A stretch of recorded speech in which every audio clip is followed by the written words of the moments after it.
Bonjour tout le monde, on est chez ABC Clinique Santé. Ce matin, on va vous parler des plans spécifiques qu'on a pour suivre les équipes sportives.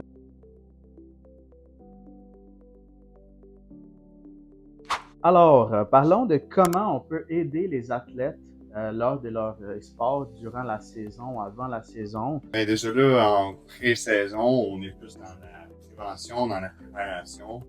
On peut déjà adresser des petites blessures qui traînent depuis un petit bout ou qui ont été développées dans la hors-saison. En podiatrie, on va surtout regarder la biomécanique du pied et de la cheville. Et on va regarder la chaussure également. Donc, dépendant s'il y a des blessures présentes ou non, la forme du pied. On peut également regarder regarder souvent la fonction de la cheville. Durant le pré-saison, je me prépare à faire mon sport. Qu'est-ce que je dois penser en physiothérapie, à penser à aller voir en professionnel ou me préparer pour ma saison? Le docteur Francis a parlé de prévention. Donc, c'est sûr qu'en début de saison, habituellement, les petits bobos, c'est pas là qu'ils sont le plus présents, mais on veut pouvoir les identifier. Donc, avec une évaluation qu'on va aller voir un peu la mobilité, la force musculaire et des tests spécifiques, on va pouvoir nous permettre d'aller cibler un peu ce qu'on doit travailler pendant la saison, mais surtout que l'athlète se sent bien et se sent prêt à faire un retour. Donc, si on fait une bonne évaluation en début de saison, ça nous permettra de ne pas juste se fier à ce que l'athlète soit prêt ou non, mais aussi de se fier sur des données en allant évaluer, OK, on est-tu à 90% de la force? Quelle est la recommandation initiale quand on parle aux athlètes d'un certain type de préparation sportive, si jamais le sport est d'impact ou pas? Est-ce qu'on va penser côté commotion cérébrale, quelque chose qu'on doit savoir? Ça, c'est un élément très important. Avant d'avoir l'envie, est-ce qu'on est capable de pratiquer un certain sport? Donc, on fait l'évaluation souvent par rapport aux commotions cérébrales. C'est un élément qui est beaucoup parlé dans les médias, mais c'est souvent difficile à déceler ou à vraiment cibler qu'est-ce qu'une commotion cérébrale, comment on traite ça. Les opinions divergent pas mal. Donc, en pré-saison, avant le début d'un certain sport, comme l'exemple le football, donc on va faire souvent les évaluations comme le SCAT. On a d'autres mesures comme le Canadian C-Spine Rule qui permet d'éliminer comme une fracture au niveau cervical, ce qui est vraiment très dommageable pour un enfant, par exemple. Donc, on a quand même une bonne sensibilité pour ce genre de test-là, pour bien cibler la problématique. Puis après, établir peut-être un programme sur le renforcement au niveau cervical, mobilité, pour permettre à sportif de reprendre son sport. Y a-t-il d'autres éléments que l'athlète doit penser durant la mi-saison? Est-ce qu'il y aurait un élément peut-être de fatigabilité qui peut embarquer selon la pratique du sport? On travaille beaucoup avec l'équipe sportive de l'équipe en tant que telle, par exemple sur une périodisation. Donc, à quel moment qu'on doit appliquer dans le sport, à quel moment qu'on doit se faire en maintien. Y a-t-il certaines blessures qui ressortent, qui étaient un petit peu camouflées au début de saison, mais avec certaine fatigue et certains volumes d'entraînement qui est comme généré.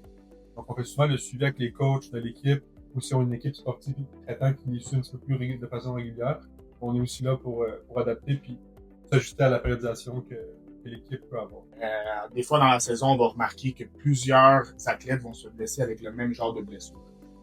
Donc, si ce même genre de blessure-là va revenir, si on peut essayer de dans l'activation avant les parties, avant les pratiques, certains exercices, là, par exemple, si on veut protéger un peu les épaules, aller stabiliser un petit peu plus les genoux, s'assurer que le dos ne fait pas mal aussi pendant certaines exécutions, il va être important de pouvoir venir donner ça à l'entraîneur pour être sûr que ces blessures-là ne reviennent pas tout le temps. On peut également faire un suivi de la croissance, fait qu'on sait très bien que chez les jeunes, dans certains âges, il va y avoir un pic de croissance parce que le jeune va vraiment se développer, on va vraiment avoir une croissance assez élevée, un rythme de croissance élevé, et on sait que durant cette période-là, les risques de blessures sont pas mal plus élevés. Donc, on est capable de faire un suivi de ça et de donner l'information à l'équipe, aux parents, aux jeunes et aux coachs, de dire, écoutez, on est dans une période assez critique de la croissance. On doit être assez attentif au niveau des douleurs et des blessures qui peuvent se développer à ce moment-là. Encore durant la saison, quand j'irai penser spécifiquement, il y a une période que je peux être un peu plus fatigué. Est-ce que mon risque de blessure, le fait que j'ai eu 3 compétitions en ligne, c'est quelque chose que je dois me préparer durant la saison, spécifiquement pour les parents? Ben, c'est sûr que quand on augmente notre quantité de sport, notre quantité de compétition et tout, il faut s'assurer d'avoir aussi beaucoup de repos. Fait que ça peut autant être fait avec l'aide de traitement ou l'aide de petits exercices, puis s'assurer aussi que le jeune est écouté puis capable est à l'aise en fait d'en parler ça avec ses parents, avec son coach s'il y a une période qui est un peu plus difficile pour lui. Puis après ça, nous on peut faire la quantification du stress, donc s'assurer que le retour est progressif et pas trop rapide, selon aussi les données qu'on avait prises initialement de base, donc s'assurer que la mobilité puis la force aussi est revenue. Juste s'assurer aussi côté niveau sommeil ou niveau repos, s'assurer que tout est beau aussi, puis donner des petits conseils par rapport à ça. J'aimerais ça savoir, j'ai un athlète qui est souvent blessé ou avec des difficultés des mouvements qui ont quand même été évalués durant la saison. Quelle est l'aide qu'on peut avoir à ce niveau-là, dans ces temps-là de l'année? Fait que c'est sûr, en pédiatrie, on vient vraiment en mode support. Fait on veut, oui, on veut adresser la blessure, mais on veut être vraiment en gestion de symptômes. On veut donner le maximum de fonctions qu'on est capable. Donc, on va aller avec des modifications dans les chaussures. À la limite, on peut aller avec une orthèse, mais on va prioriser surtout les modifications parce qu'on veut quelque chose de rapide, d'efficace, qui peut être modifié par la suite. On peut également y aller avec des modalités de traitement comme le laser thérapeutique, les ondes de choc radial.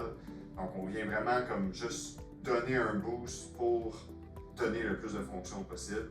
Puis après ça, en hors-saison, c'est là qu'on fait une meilleure évaluation. C'est là qu'on va venir faire des plus gros changements puis vraiment bien adresser la blessure. En physiothérapie, tout au long de la saison, les programmes sont individualisés à chacun des patients.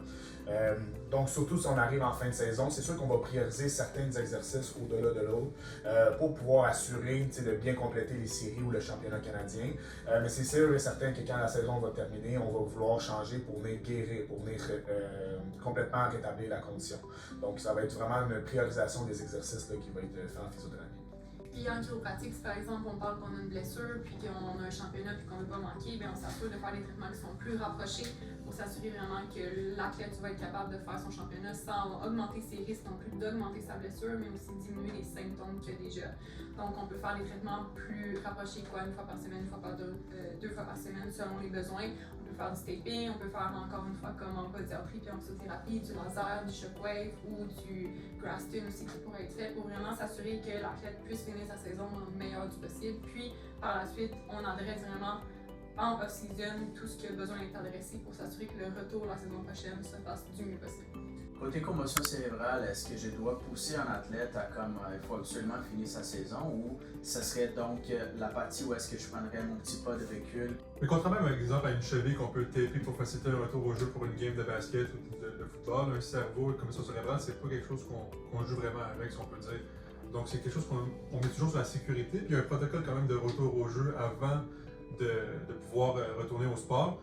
Puis ça, il n'y a pas de 50%, 75% de ta saison, tu es apte à retourner au moment que tu es apte. Donc, que ce soit le dernier match de la saison ou le premier, il y a vraiment des étapes.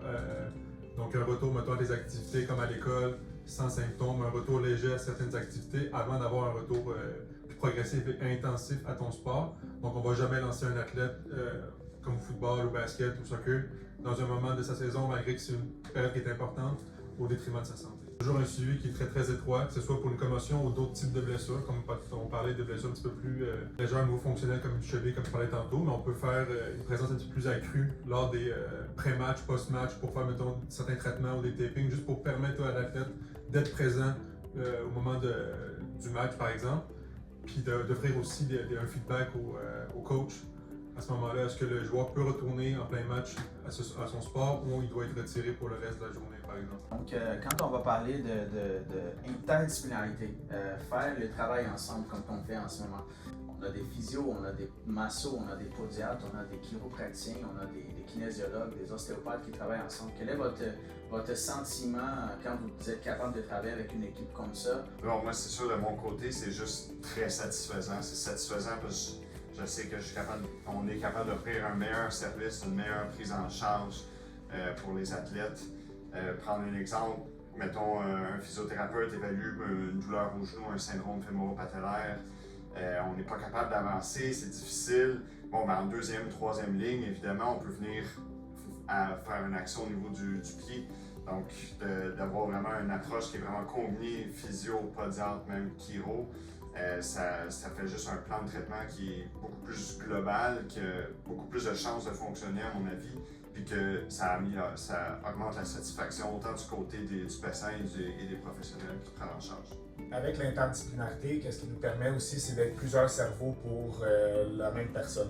Donc, en ayant plusieurs façons de travailler, différentes approches. En plus de ça, nous, à la clinique, on a vraiment une communication qui est très efficace. Donc, on peut se parler pour pouvoir aider le patient au maximum. Donc, ça fait en sorte que ça fait une prise en charge qui est vraiment optimale là, pour les soins et pour faire un retour là, qui est très sécuritaire et efficace. Ça nous permet aussi, comme plusieurs ont des formations différentes aussi, mais c'est vraiment de diriger le patient vers la personne qui va être le mieux pour lui, puis sans avoir peur nécessairement de ne pas avoir de feedback. Donc, au besoin, le professionnel va nous donner du feedback, il va nous renvoyer le patient quand il va avoir fait qu'est-ce qu'il était à faire, puis on va pouvoir continuer aussi nos soins.